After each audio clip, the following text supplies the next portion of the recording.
السلام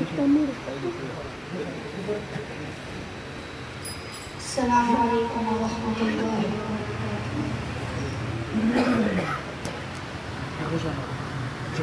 سب سے پہلے آپ کے سامنے حمد باری تعالیٰ کے چند اشعار پیش کروں گا، توجہ سے سماعت فرمائیے۔ اگر شعر یا کوئی جملہ آپ کو اچھا لگے تو آپ نے کیا کہنا ہے، ذرا اونچی آواز سے کہیے۔ میرے ساتھ مل کر پڑھیے۔ ہر ایک مشکل میں اللہ کو پکارا تھا، پکاریں گے۔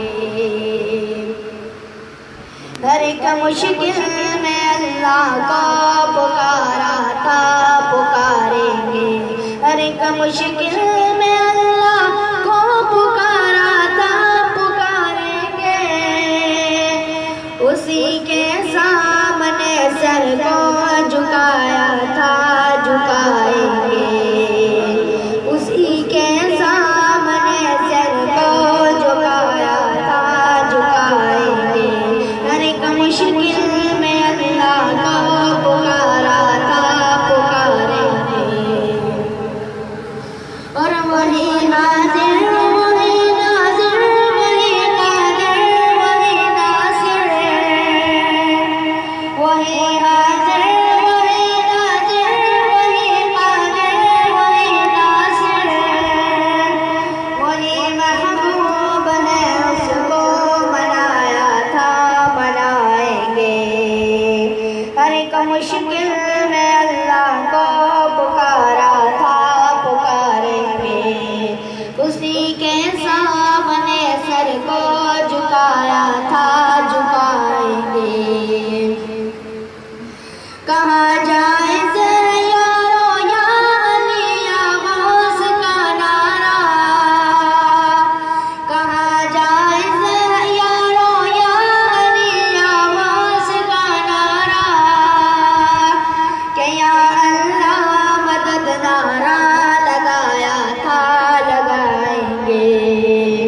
ہر ایک مشکل میں اللہ کو پکارا تھا، پکاریں گے۔ اسی کے سامنے سر کو جھکایا تھا، جھکائیں گے۔ رسول پاک کا رتبہ بلند ہے عرش کرسی سے، رسول پاک کا رتبہ بلند ہے عرش کرسی سے۔ دلوں میں ان کی سنت کو سجایا تھا، سجائیں گے۔ ہر ایک مشکل میں اللہ کو پکارا تھا، پکاریں گے۔ اسی کے سامنے سر کو جھکایا تھا، جھکائیں گے۔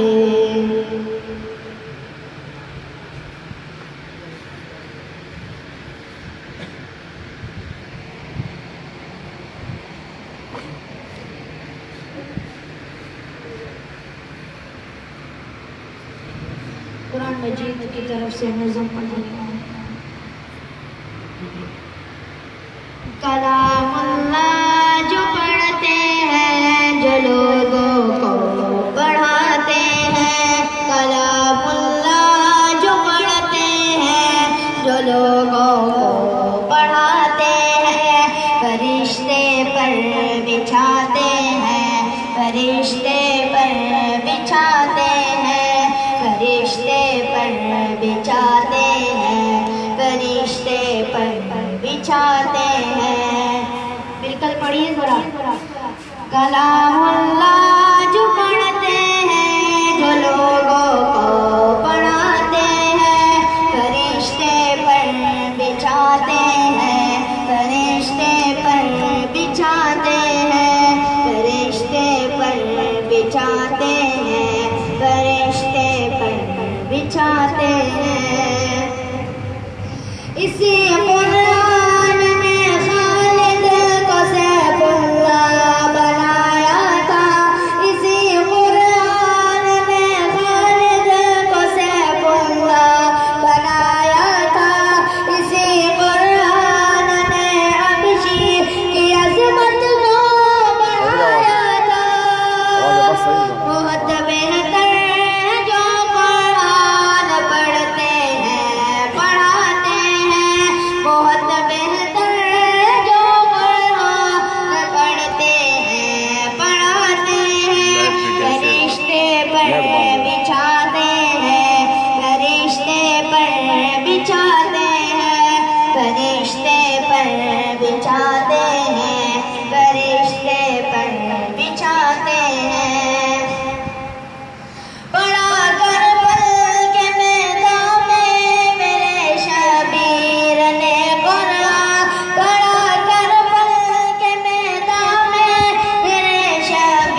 گنگناتے ہیں فرشتے پر بچھاتے ہیں فرشتے پر بچھاتے ہیں فرشتے پر بچھاتے ہیں فرشتے پر بچھاتے ہیں بٹا دے اپنی ہستی کو کلام پاک کی خاطر بٹا دے اپنی ہستی کو کلام پاک کی خاطر لٹا دے اپنا تن من بھی کلام پاک کی خاطر وہ خوش قسمت والو سر جو قرآن پر لٹاتے ہیں وہ خوش قسمت والو سر جو قرآن پر لٹاتے ہیں فرشتے پر بچھاتے ہیں فرشتے پر بچھاتے ہیں فرشتے پر بچھاتے ہیں فرشتے پر بچھاتے ہیں کلام اللہ جو پڑھتے ہیں جو لوگوں کو پڑھاتے ہیں فرشتے پر بچھاتے ہیں فرشتے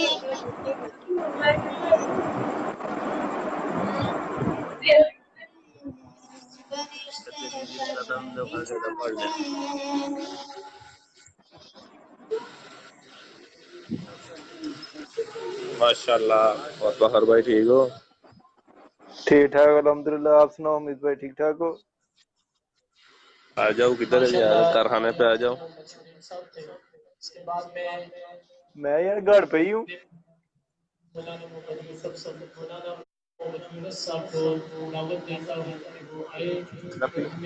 اچھا کارخانے پہ کر رہے ہو؟ ہاں جی ماشاء اللہ کارخانے پہ کارخانے محفل پہ. ہو رہی ہے. ہاں آ جاؤ آ جاؤ. میں ٹرائی کرتا ہوں تھوڑی دیر تک آنے کی. وعلى آله وأصحابه أجمعين أما بعد فأعوذ بالله من الشيطان الرجيم بسم یار الله قاری صاحب بھی الرحمن بیٹھے ہیں. قاری بسم اللہ کو میری طرف سے مبارکباد دے دینا عمرے کی. آ جاؤ 2 منٹ پہ آ جاؤ جب آنے تو آ جاؤ. قال النبي کوشش صلى کرتا ہوں یار الله وعدہ نہیں ہے انشاءاللہ کل ہوا تو کل انشاءاللہ آؤں گا. ويضع به آخرين أو كما قال عليه الصلاة والسلام. میرے محترم دوست بہت مبارکباد کی مستحق ہے وہ حافظ قرآن جنہوں نے کھڑے ہو کر کے تراویح نیند سے لے کر کے والناس بہت خوش قسمت اور بہت خوش نصیب ہے وہ وجود بہت خوش نصیب ہے وہ کام اور بہت خوش نصیب ہے وہ پاؤں جو اللہ کے کلام کو سننے کے لیے اپنی جسم کی طاقت کو برداشت کریں اور اس طریقے سے اپنے کانوں کے ذریعے سے اللہ کا کلام سنیں. یہ شخصیت بہت مبارکباد کے مستحق ہے.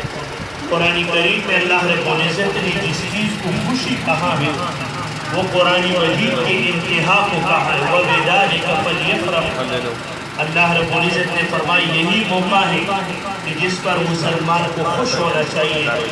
اور اللہ رب العزت نے فرمایا کہ وہ جو مشرکین اور وہ لوگ دنیا کے جو ساز اور سامان پٹے کرتے ہیں ان تمام چیزوں سے یہ بہتر ہے کہ انسان قرآن مجید کو پڑھے اور اس کے اوپر عمل کرے. میرے عزیز اور دوستو اللہ رب العزت نے کلام پاک ایسا منزل اور کامل کتاب نازل فرمایا ہے. اللہ رب العزت نے مسلمانوں کی کامیابی کا جو دعویٰ وہ قرآن مجید کے اوپر عمل کرنے میں رہتی ہے. قرآن مجید ایسا لازوال اور بے مثال کتاب ہے. اس کے تمام تر کے واقعات ہو اس کے اندر قصص ہو اس کے احکامات ہو اس کے اوامر ہو اس کے نواہی ہو وہ تمام تر اللہ رب العزت کی طرف سے ہے اور وہ بالکل برحق ہے. قرآن مجید کے پہلے ذہن سے اس بات کو کھولا ہے اور فرمایا کہ ذالک الکتاب لا ریب فیہ. یہ جو تیرے ہاتھوں میں ہے جس کو تو پڑھ رہا ہے یا جس کو تو سن رہا ہے یہ ایسا کامل اور مکمل کتاب ہے کہ جس کے اندر ذرہ برابر کا کوئی شک نہیں. اللہ رب العزت نے جو اوامر اس کے اندر نازل فرمائے ہیں کہ جن احکامات کا اللہ نے حکم دیا ہے میرے بندے یہ حکم پورا کرو گے، نماز پڑھو گے، زکوٰۃ دو گے، اپنی آنکھوں کی حفاظت کرو گے، اپنی کان کی حفاظت کرو گے، میرے نبی کے طریقوں پر زندگی گزارو گے، میرے سامنے جھکو گے تو تمہارے سامنے ایسے لازوال نعمتیں ہیں لا تراہ العیون ولا تخالطہ الظنون ولا خطر علی قلب بشر. ایسا کامل اور مکمل نعمتیں اللہ نے موت کے بعد جس انسان کی لیے رکھے ہیں وہ ایسی نعمتیں ہیں جس کو کسی کان نے سنا نہیں، جس سے کسی آنکھ نے دیکھا نہیں، اور جس کے بارے میں کسی کے دل کے اندر خیال بھی نہیں گزرا. ایسے نعمتیں ہم نے تیار کر کے تمہارے لیے رکھی ہے. اور اس کے اندر اللہ نے جو منع فرمایا، حرام سے منع فرمایا، زنا سے منع فرمایا، حالات زنا سے منع فرمایا، میرے نبی کے طریقوں کے مذاق اڑانے سے منع فرمایا، نماز کے چھوڑنے سے منع فرمایا، جھوٹ بولنے سے منع فرمایا، حرام کھانے سے منع فرمایا، سود کھانے سے منع فرمایا، غیبت کرنے سے منع فرمایا، چغلخوری کرنے سے منع فرمایا، دوسری کو ذلیل کرنے سے منع فرمایا، ظلم سے منع فرمایا، بے انصافی سے منع فرمایا. اللہ رب العزت نے فرمایا کہ تم اس سے منع ہو جاؤ، اس پر عمل کر لو، اور اس کے اندر جتنے قصے ہیں وہ تمام قصے اللہ نے حق کے ساتھ اتارا، وہ سب کے سب بالکل برحق ہیں. اس نے فرمایا ذالک الکتاب لا ریب فیہ، یہ وہ کتاب ہے کہ جس کے اندر ذرہ برابر کا کوئی شک نہیں. حدیثی ہے حضور صلی اللہ علیہ وسلم نے فرمایا کہ ان اللہ یرفع بهذا الکتاب اقواما ویضع به آخرین، کہ یہ ایسا کامل اور مکمل کتاب ہے جس پر جنہوں نے عمل کیا ہے اللہ نے اس کو بلندیوں تک پہنچایا ہے. جس نے قرآن مجید کو اپنے پشت میں ڈالا ہے، اس پر عمل نہیں کیا، اللہ نے اس کو ذلیل اور رسوا کیا. میرے نبی نے فرمایا کہ قرآن مجید ایسا لازوال کتاب ہے، ایسا بے مثال کتاب ہے جو آدمی اس کو اپنے آگے رکھتا ہے قادہ الی الجنہ، تو قرآن مجید اس کو جنت کی طرف لے کے جاتا ہے، اور جو اس کو اپنے پشت کے پیچھے ڈالتا ہے تو پھر قرآن مجید اس کو جہنم کی آگ کی طرف لے کے جاتا ہے. ام المؤمنین جو میری اور آپ کی ماں ہے حضرت عائشہ رضی اللہ عنہ فرماتی ہے کہ میں نے حضور صلی اللہ علیہ وسلم سے پوچھا کہ اللہ کی رضا کا سبب کیا ہے، ہمیں کیسا معلوم ہوگا کہ ہم سے اللہ راضی ہے اور اللہ کی ناراضگی کی نشانی کیا ہے. تو مجھے حضور صلی اللہ علیہ وسلم نے فرمایا کہ جن لوگوں کو قرآن مجید کی تلاوت ہوتی ہے، جن کو قرآن مجید پڑھنے کی توفیق ملتی ہے، تو وہ اپنے دل میں یقین کر لے کہ مجھ سے اللہ راضی ہے. جو قرآن مجید نہیں پڑھتے، جن کو کبھی پڑھا کبھی نہیں پڑھا، مہینے میں پڑھا کبھی نہیں پڑھا، اِسال ثواب کا موقع آیا تو تھوڑا بہت پڑھ لیا، تو حضور نے فرمایا کہ وہ آدمی اپنے دل میں یقین کرے کہ مجھ سے اللہ ناراض ہے. تو میرے عزیز اور دوست، اللہ دیا اور یہ زندگی گزارنے کا بہترین قسم کا دستور ہے، اور اللہ کے تعلق کو لینے کا بہترین قسم کا ذریعہ ہے، جس کے بارے میں اللہ رب العزت نے خود فرمایا ھدی للمتقین. یہ ایسا کتاب ہے جو متقین کو ہدایت دیتا ہے، جو متقین کو سیدھا راستہ دکھاتا ہے، جو متقین کو جنت کے راستے پر ڈالتا ہے، اور جو متقین کو دل میں اللہ کا خوف پیدا کرتا ہے. میرے عزیز اور دوست، قرآن مجید اس کی مثال بارش کی طرح ہے کہ بارش، لیکن اگر وہ پانی پول پر برسے تو وہاں سے خوشبو نکلتی ہے، اور اگر وہ پانی کوڑے پر اور گندی جگہ پر برسے پانی صاف ہوتا ہے لیکن وہاں سے بدبو رہتی ہے. یہی قرآن مجید جب ابو بکر کے دل پہ پڑا خدا پاک نے اسے صدیق بنا دیا. یہی قرآن پاک جب عمر کے کان پہ پڑا اور کان کے ذریعوں سے دل کے رگوں میں گزرا تو اللہ رب العزت نے اس کو فاروق بنا. حضرت ابو بکر اور حضرت عمر ایسے شخصیات ہیں کہ کسی بھی مذہب میں ان کی گستاخی اور ان کی بے ادبی برداشت نہیں. اب جو شیعہ کہتے ہیں بیچارے ان کو بھی معلوم نہیں، حالانکہ شیعوں کی مضبوط کتاب ہے رجال الکشی، جس کے اندر جلد 2 کے اندر صفحہ 164 کے اندر لکھا ہوا ہے، ان کے مضبوط کتاب جن کو وہ پڑھتے رہے ہیں، اس کتاب کے اندر لکھا ہے، شیعوں کی کتاب ہے وحب ابو بکر وعمر ایمان وبغضها نفاق، کہ ابو بکر اور عمر کے ساتھ محبت رکھنا ایمان کی بے مثال اور لازوال نشانی ہے، اور ان دونوں شخصیات کے ساتھ بغض رکھنا یہ نفاق کی بدترین نشانی ہے۔ تو حضرت ابو بکر اور حضرت عمر کے دل پہ پڑا، خدا پاک نے اس کو کتنا بلند رتبہ دیا۔ حضرت عثمان کے دل پر قرآن کا پانی پڑا، کانوں کے ذریعے سے جب دل کے اندر گزری تو اللہ نے کتنا بلند رتبہ دیا۔ حضرت علی رضی اللہ عنہ، حضرت زبیر، حضرت طلحہ، حضرت سعد رضی اللہ عنہ، یہ سارے جو شخصیات ہیں قرآن مجید کے سننے کے ساتھ خدا پاک نے انہیں کیا بلند مرتبہ نصیب کیا۔ لیکن یہی قرآن جہاں پر نازل ہوا، یہی قرآن ابو جہل کے کان پہ پڑھتا ہے تو اس کے دل میں نفاق آتا ہے اور اس کے دل میں کینہ اور بغض پیدا ہوتا ہے، اور یہی قرآن عتبہ اور شیبہ اور عمر کی اس کی کانوں پہ پڑھتا ہے تو اس کے دل کے اندر نفاق پیدا ہوتا ہے۔ عبداللہ بن ابی کی کانوں پہ پڑھتا ہے تو وہاں پہ نفاق پیدا ہوتا ہے۔ تو میرے عزیز اور دوستو، آپ حضرات سے درخواست یہ ہے کہ ہم اپنا رشتہ قرآن کریم کے ساتھ جوڑے رکھیں۔ آپ نے سنا ہوگا بخاری شریف میں روایت، حضور صلی اللہ علیہ وسلم نے فرمایا قرآن مجید کے اندر ایسی ایک سورت ہے جو قیامت والے دن اللہ کے دربار میں اپنے پڑھنے والوں کے لیے جھگڑا کرے گا۔ حضور نے فرمایا کہ وہ سورت ملک، قرآن مجید ایسا لازوال کتاب ہے کہ جس کا جھگڑا خدا پاک کے دربار میں قبول چکا ہے، اور ایسا شفیع ہے وہ شفیع مشفع، جس کے بارے میں حضور نے فرمایا کہ ایسا شفاعت اللہ کے دربار میں قبول ہے۔ تو میرے عزیز اور دوستو، ہم قرآن مجید کے ساتھ اپنے تعلق کو چھوڑیں، اپنے بچوں کو قرآن کریم کی محنت کے اوپر ڈالیں، قرآن مجید کو سیکھنے کے اوپر اپنے بچوں علم ہے جو آگے کام اللہ رب العزت مجھے بھی عمل کرنے کی توفیق دے۔ آپ حضرات بہت خوش قسمت ہے وہ حفاظ کرام، اور بہت مبارکباد کے مستحق ہیں وہ لوگ، وہ ساتھی ہمارے جو اس مجلس کے اور قرآن مجید کو سننے اور سنانے میں انہوں نے تعاون کیا اور جگہ دی۔ اللہ رب العزت اس فیکٹری کے اندر بھی برکت فرمائے، اور آپ حضرات کے آنے کو اور آپ کے کھڑے ہونے کو اور آپ کی محنتوں کو قبول فرمائے۔ اللہ رب العزت حافظ قرآن ان کو آگے علم حاصل کرنے کے اور مضبوط قسم کی دین کی دائی بننے کے توفیق نصیب فرمائے۔ وآخر دعوانا الحمدللہ رب العالمین۔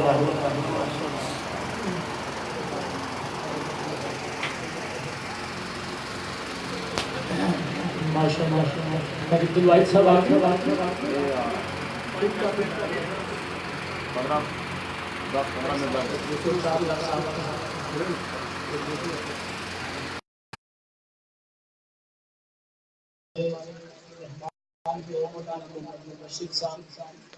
تو جب تک نظام کی طرف سے حکم نہیں ملے گا تو تب تک ہم کے حکم کے منتظر رہیں گے۔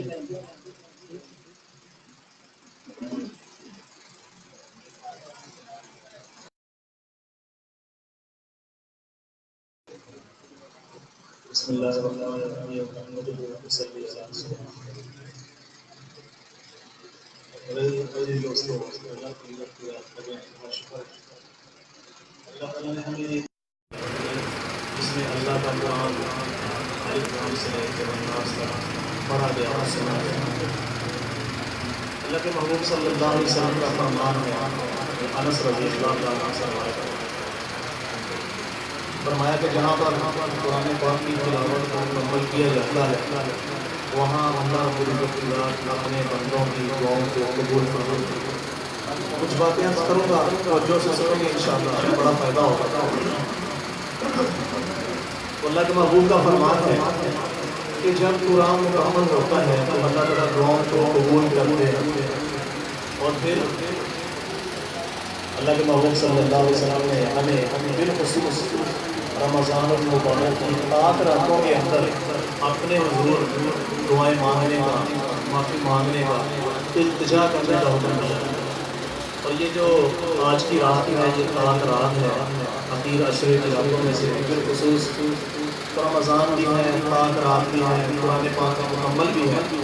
تو یہ مجلس ہم سب کی حاضری اس لیے کہ اللہ کے حضور ہم بھی ہاتھ اٹھائیں، اللہ تعالیٰ ہمارے لیے بخشش کا اعلان کرے، اللہ ہمیں بھی معاف فرما دے اور اپنا قرب، اپنی محبت اور اپنی بندگی نصیب فرمائے۔ ہمارے مولانا صاحب بات فرما رہے تھے کہ ہمیں اپنا رشتہ قرآن سے جوڑنا چاہیے۔ اس قرآن کی وجہ سے اللہ تعالیٰ اپنے بندوں کے مقام کو بلند بھی کرتے ہیں، اور پسے کچھ ڈالنے کی وجہ سے اللہ تعالیٰ اپنے بندوں کو گرا بھی دیتے ہیں۔ اللہ کا قرآن تو بہت ہی عظیم ہے، بہت عظیم ہے۔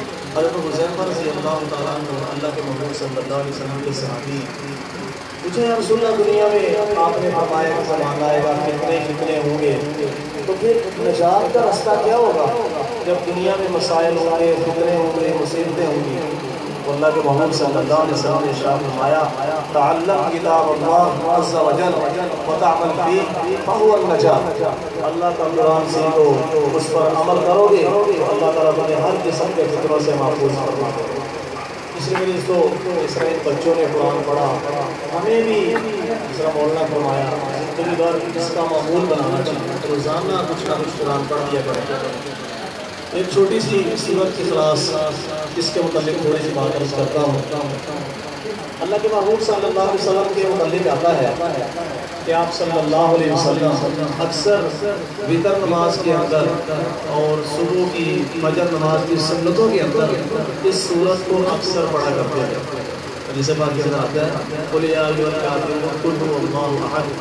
اللہ کے محبوب علیہ السلام اکثر فجر کی سنتوں میں یہی پڑھا کرتے ہیں، اور رات کے وتر کے اندر سبح اسم ربک الاعلی قل یا ایھا الکافرون قل ھو اللہ احد، یعنی وتروں میں بھی فجر کی سنتوں میں بھی یہی پڑھا کرتے ہیں۔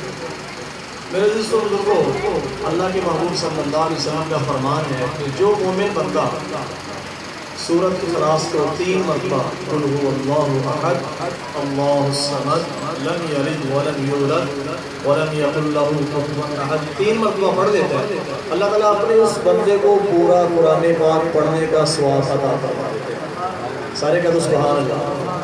3 مرتبہ پڑھنے پر پورا قرآن پاک پڑھنے کا ثواب اللہ عطا فرما دیتے ہیں۔ اور ایک روایت کے اندر آتا ہے جو بندہ صبح کے وقت مومن بندہ اس سورۃ اخلاص کو قل ھو اللہ احد کو 10 مرتبہ پڑھ لیتا ہے، اللہ اس بندے کے لیے جنت میں ایک محل تیار کر دیتے ہیں۔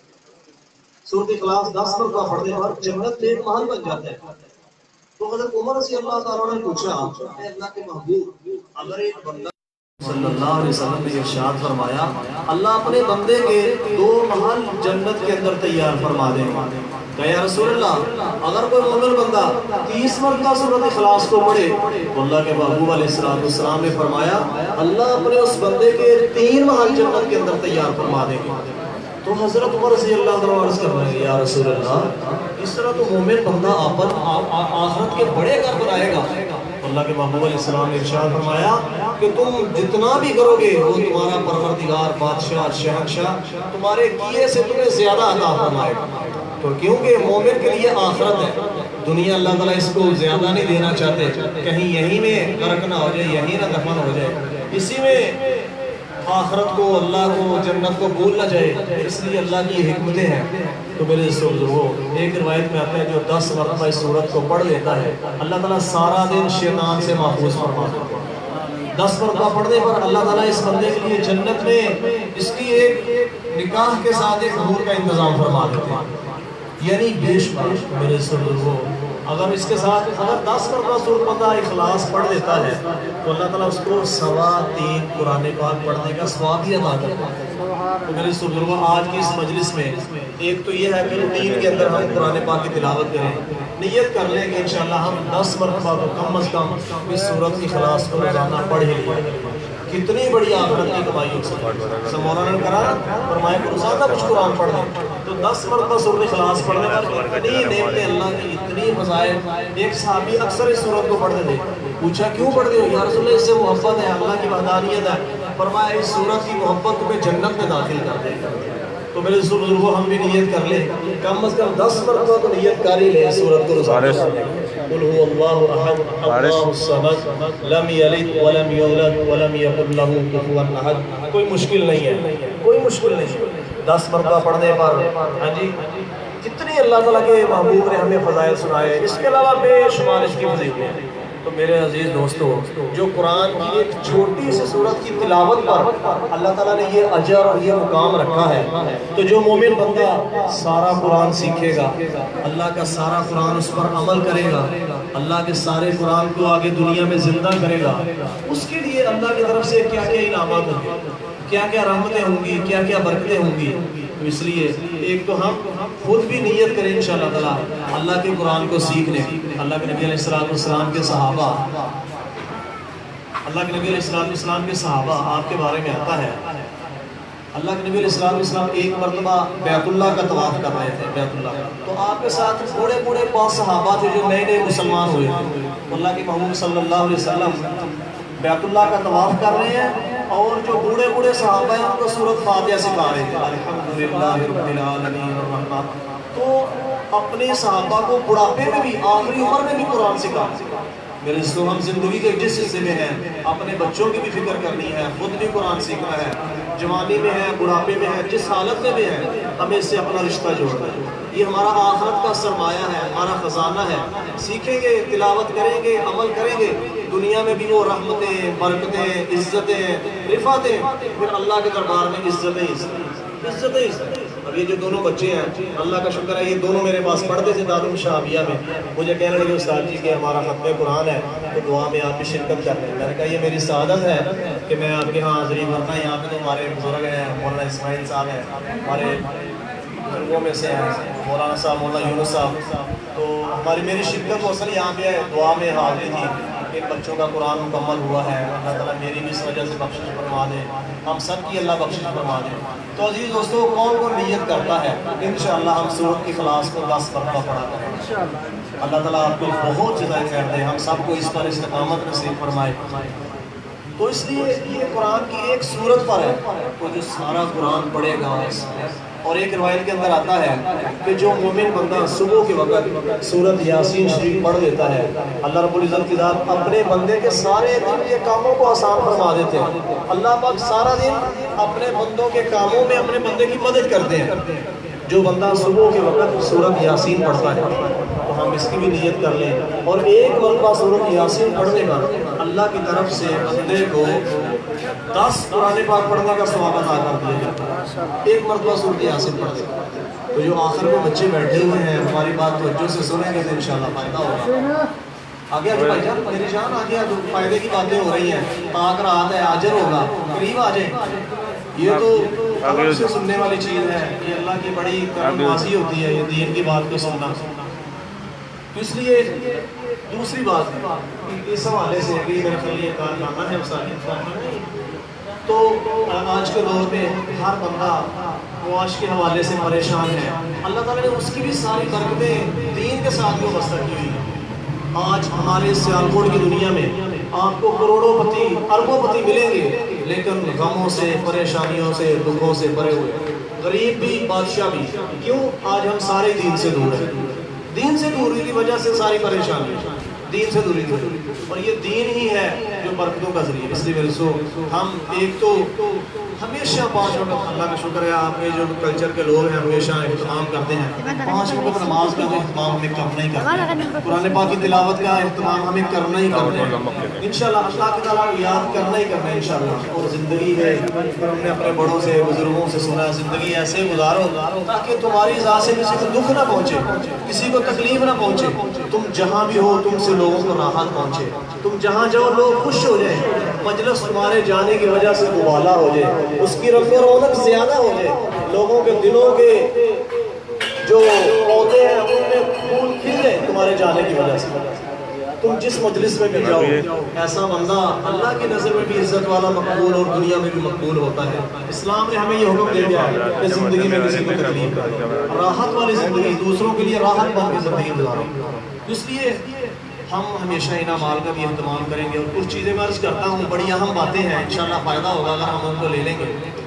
اللہ کے نبی صلی اللہ علیہ وسلم کی خدمت میں ایک آدمی آیا، یا رسول اللہ میرا کاروبار بہت باندھا ہے، میرا اخراجات زیادہ ہے اور میرا روزگار بالکل کچھ نہیں ہے، میں بہت پریشانی کی عالم میں ہوں، آپ میری کچھ رہنمائی فرما دیں۔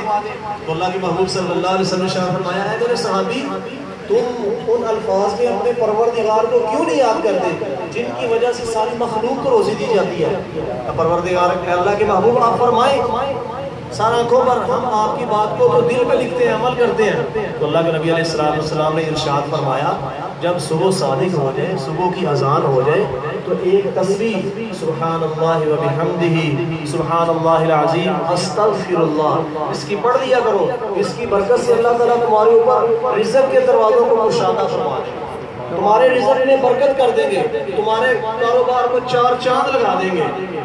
تم اس تصویر کا اہتمام، وہ صحابی پڑھتے رہے، چند دنوں بعد اللہ کے محبوب سے ملاقات ہوئی، یا رسول اللہ پوچھا میرے صحابی بتاؤ آپ کے حالات کیسے؟ کہا یا رسول اللہ اللہ پاک نے اپنا فضل فرما دیا، اللہ نے میرے لیے راحت کے فیصلے فرما دیے، میرے لیے آسانیاں فرما دی، میرے روزگار کا مسئلہ اللہ نے اپنی فضل سے اپنی قدرت سے حل فرما دیا۔ اللہ کے نبی علیہ السلام کا یہ سنت عمل، رزق کی برکت کا عمل، یہ وہی وظیفہ ہے۔ ہمارے تبلیغ کے جو ہمارے بڑے بزرگ تھے جن سے اللہ نے اس کا بوٹا لگوایا، حضرت مولانا الیاس صاحب رحمۃ اللہ علیہ، نور اللہ مرکزہ، اللہ ان کی قبر پہ کروڑوں رحمت نازل فرمائے۔ وہ فرمایا کرتے تھے تبلیغ والوں جہاں بھی رہو اس تصویر کو صبح کی سنتوں کے بعد فرضوں سے پہلے پڑھ لیا کرو۔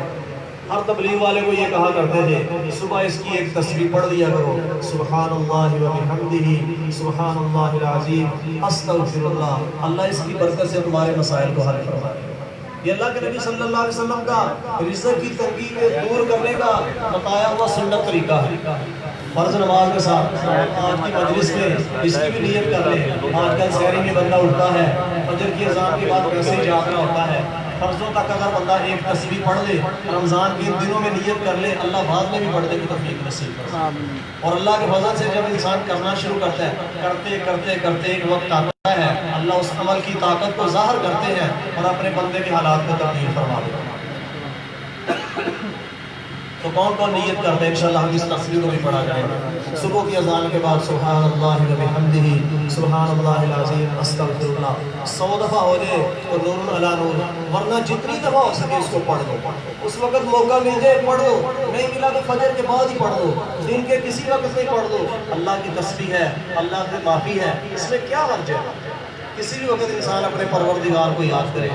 اس کے علاوہ اللہ کے نبی علیہ السلام نے ارشاد فرمایا، ایک موقع پر آپ نے حدیث بڑی اہم بات، جو لوگ فجر کی اذان کے بعد مسجد جاتے ہیں ان کے لیے حدیث کے حوالے سے عرض کروں گا۔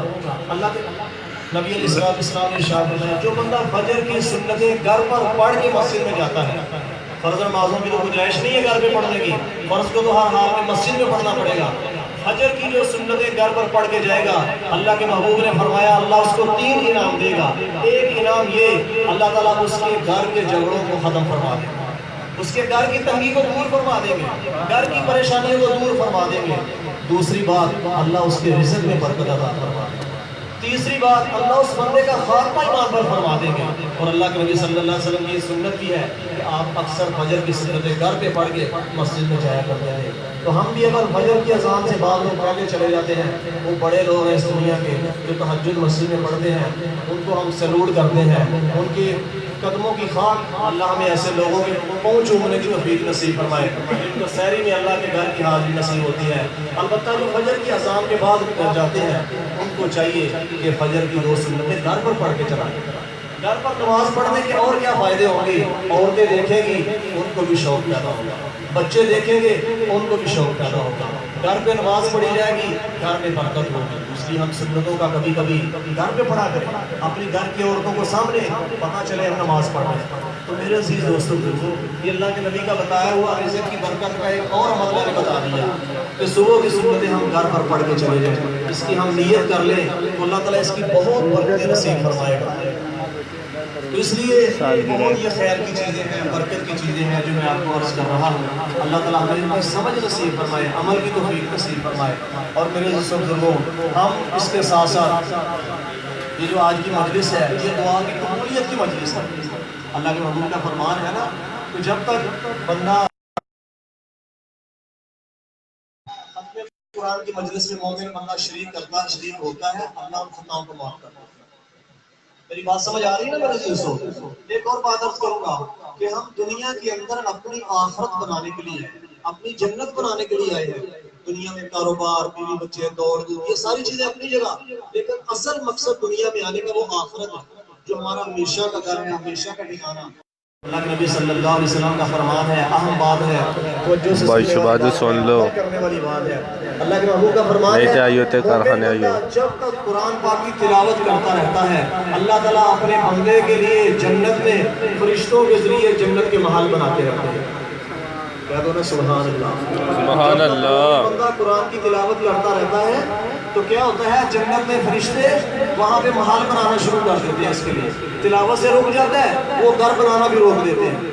تو میرے دوستو، جو بندہ چاہتا ہے میرے جنت کے زیادہ گھر ہوں، میرے محلات ہوں، وہ قرآن کی زیادہ تلاوت کیا۔ اور دوسری حدیث میں فرمایا کہ جب مومن بندہ اللہ کا ذکر کرتا ہے، سبحان اللہ، الحمدللہ، لا الہ الا اللہ، اللہ اکبر، لا حول ولا قوت الا باللہ، تو جنت کے فرشتے اس کے لیے جنت میں بغات لگانا شروع کر دیتے ہیں۔ سبحان اللہ، الحمدللہ، جنت میں درخت لگتے رہتے ہیں، لگتے رہتے ہیں، لگتے رہتے ہیں، لگتے۔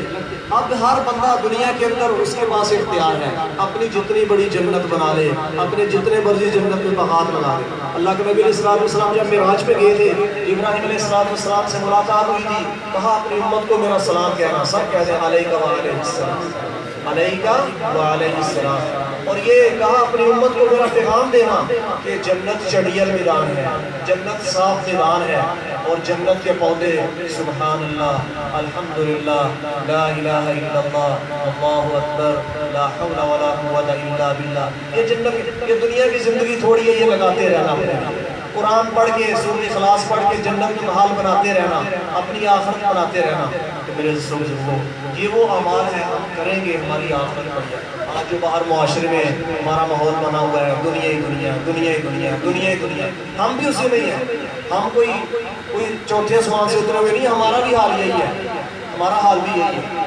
تو اس لیے ہم نیت کریں انشاءاللہ، ہم نیت کریں انشاءاللہ اپنا رشتہ دین سے جوڑیں گے، اپنے بچوں کا رشتہ نمازوں سے جوڑیں گے، اپنا رشتہ قرآن سے جوڑیں گے، اپنا رشتہ اللہ کی یاد سے جوڑیں گے، اپنا رشتہ اللہ کے محبوب کی محبت سے جوڑیں گے، اپنا رشتہ اللہ کے محبوب پر درود پڑھنے سے جوڑیں گے، اپنا رشتہ خود دین سیکھنے میں، گھر کی عورتوں کو دین سکھانے میں، بچوں کو دین سکھانے میں، اس کے ساتھ اپنا رشتہ جوڑیں گے۔ بہترین رستہ اس کے لیے اس زمانے میں تبلیغ کا رستہ ہے۔ اللہ کے راستے میں مرد بھی نکل سکتے ہیں، عورتیں بھی نکل سکتی ہیں۔ ہمارے بچے جو ہیں وہ مدرسوں میں جا کے قرآن سیکھیں، عالم بنے، حافظ بنے، مفتی بنے، اور دنیا کے کاروبار بھی مینیج کرنے ہیں، لیکن دین کو مقدم کرتے ہوئے۔ دنیا کے کاروبار مینیج ضرور کرنے ہیں، لیکن اس کو ہم 2 نمبر میں رکھیں گے، پاؤں کے نیچے رکھیں گے دنیا کے کاروبار کو، اور دین کو اپنے سر پہ، اپنے سینے پہ، اپنے دل میں بٹھائیں گے۔ ایسے کریں گے، اللہ کی طرف سے رحمت برکت آخرت میں نجات ہوگی۔ جو کچھ کہا سنا اللہ پر توفیق نصیب فرمائے۔ وآخر دعوانا الحمدللہ رب العالمین۔ اب دعا کے لیے میں مولانا اسماعیل صاحب سے عرض کرتا ہوں، دعا فرمائیں۔ اللهم صل على محمد وعلى محمد كما صليت على ابراهيم اللهم بارك على محمد وعلى محمد كما باركت على ابراهيم وعلى الہ العالمین، جو کچھ پڑھا گیا، سنایا گیا، الہ العالمین سمجھنے اور عمل کرنے کی توفیق نصیب فرما۔ جن بچوں نے قرآن مجید تلاوت کی ہے، تراویح میں سنایا ہے، ان سے کمی پیشی کوتاہی ہوئی، یا اللہ درگزر والا معاملہ فرما، یا اللہ معافی والا معاملہ فرما۔ جو احباب ان کے پیچھے تراویح میں سماعت کر رہے تھے، جو ان کے پیچھے نماز پڑھ رہے تھے، یا اللہ ان سے کوئی کمی پیشی ہوئی، یا اللہ درگزر فرما، یا اللہ ان کا کھڑا ہونا، ان کا یا اللہ بیٹھنا قبول فرما، یا اللہ تراویح تراویح میں قرآن مجید کی تکمیل کے سلسلے میں جو 2 صحابہ یہاں آئے ہیں یا اللہ ان کا نام قبول فرما. یا اللہ اس کلام پاک کی برکت سے بابو خان اور خالد بن واحد صاحب کے کاروبار میں، رزق میں، اولاد میں، عمر میں برکت نصیب فرما. جن 2 صحابات نے ان کے ساتھ تعاون کیا ہے الہ العالمین ان کے کاروبار میں، رزق میں، اولاد میں برکت نصیب فرما. آمین. یا اللہ ہماری اس حاضری کو قبول فرما. قرآن مجید کو پڑھنے، سمجھنے اور عمل کرنے کی توفیق نصیب فرما. ہمیں اپنا رشتہ تعلق قرآن مجید کے ساتھ جوڑنے کی توفیق نصیب فرما. یا اللہ ہماری اولاد کو قرآن مجید کی خدمت کے لیے یا اللہ کو توفیق نصیب فرما. یا اللہ ہماری اولاد کو اپنی دینی کلمات اللہ کے لیے الہ العالمین ہماری اولاد کو قبول فرما. یا اللہ ہمیں بھی اپنے دینی مدین کے لیے قبول فرما. یا اللہ ہمیں نیک اعمال کی توفیق نصیب فرما. یا اللہ یہ تاقرات ہے جتنے بھی نیک اعمال کیے ہیں یا اللہ جو کرنے والے ہیں یا اللہ ان کو شرف کی قبولیت عطا فرما. یا اللہ ہمیں قرآن مجید کو پڑھنے اور سمجھنے اور عمل کرنے کی توفیق نصیب فرما. صلی اللہ آواز تعالی تاکر علی خلق قرآن نے تاکر علی کلوتا میں آواز یہ احباب کی طرف سے مجھے نہیں پتہ یہ گفٹ وغیرہ کس نے دیا، کس نے اس میں حصہ دیا. 12 یہ آپ سب کا کیا نام ہے؟ محمد آغا. محمد عارف صاحب. محمد آغا. جی محمد آغا. چلو جو بھی ہے دوسرا قاری متی اللہ صاحب. یہ قاری متی اللہ صاحب ماشاء اللہ. 500 روپے میں اپنی طرف سے بھی ان کو دے دیتا ہوں. یہ دکھانے کے لیے نہیں ہے، آپ کو بتانے کے لیے. ماشاء اللہ. ماشاء اللہ. کہ آپ بھی علماء کی خدمت کیا کریں. سلیم صاحب آپ کو جزا خیر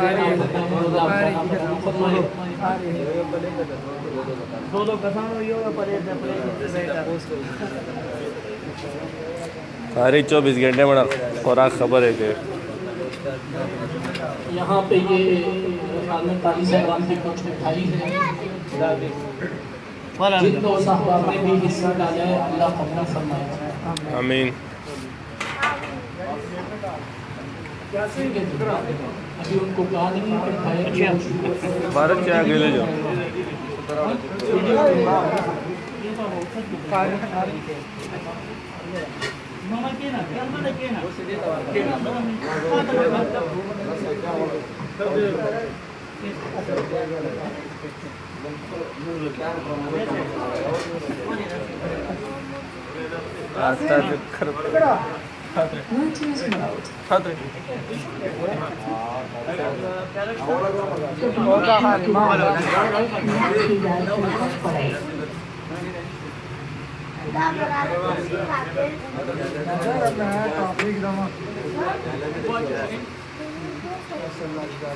મને ઢેર ખબર એ કે